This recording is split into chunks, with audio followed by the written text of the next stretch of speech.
It is my pleasure, ladies and gentlemen, to present to you Governor Dan Malloy.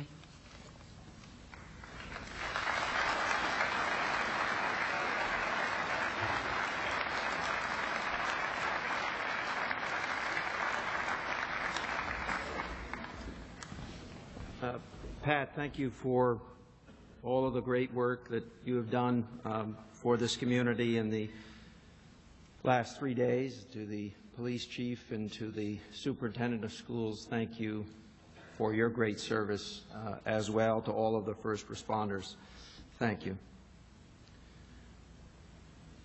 When I came in to the hall, one of the first songs to be played on the piano was Amazing Grace,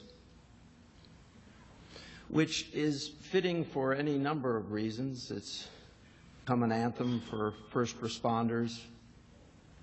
It has great words.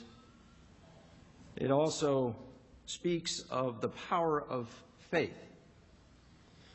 Amazing Grace was written by a former sea captain engaged in the slave trade.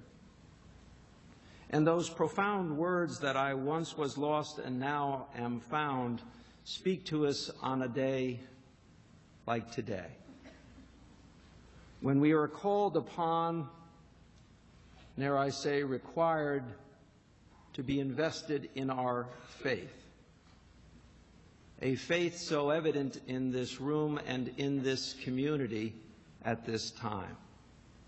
A faith that is, after all, at its very core, a gift from God. A faith in which we find comfort and hope and compassion. A faith in which we are given the power to go on, to survive that which has befallen this community, these families, these spouses,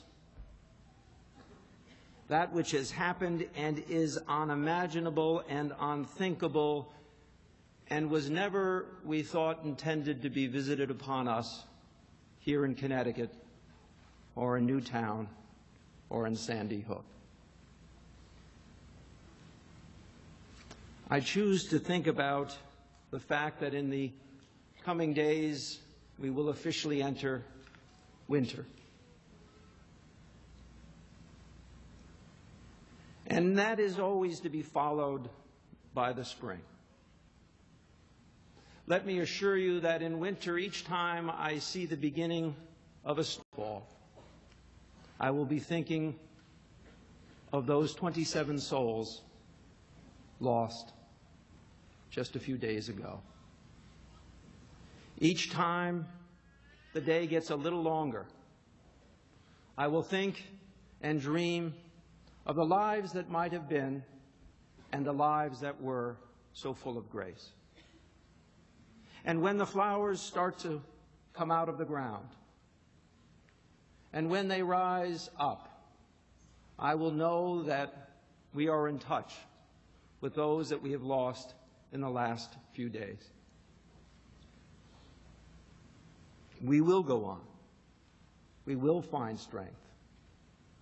Faith is a gift, as is our ability to support one another in our greater community.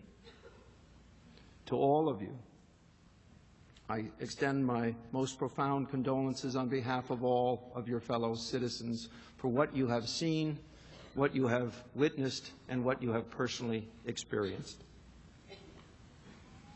We will move on. We will never forget.